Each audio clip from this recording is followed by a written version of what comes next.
Son has a bad cough and won't stop for anything? Then this video is for you. We'll need an orange, right? Cut it in half. Once we've cut it in half, we'll need to remove this part of the orange, the core, right? Once we've put our orange on the fire, what are we going to do? We're going to turn our fire on low, right? Now we're going to add salt. We'll add a pinch of salt if it's for adults. If it's for children under 5, it's just a pinch, right?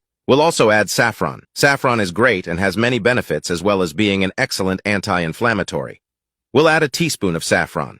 Remember, if it's a child under 5, we'll just add a pinch of saffron and leave it on the heat for a few minutes. Then the orange will boil. This tip is ready in minutes and is super quick. Then add the other part of the orange and all the substances in the orange. The saffron and the salt will bring you various benefits that you don't know are in this tip.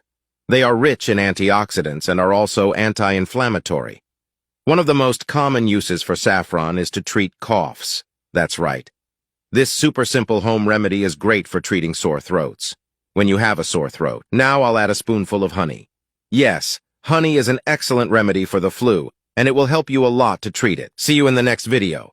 Big kisses and God bless.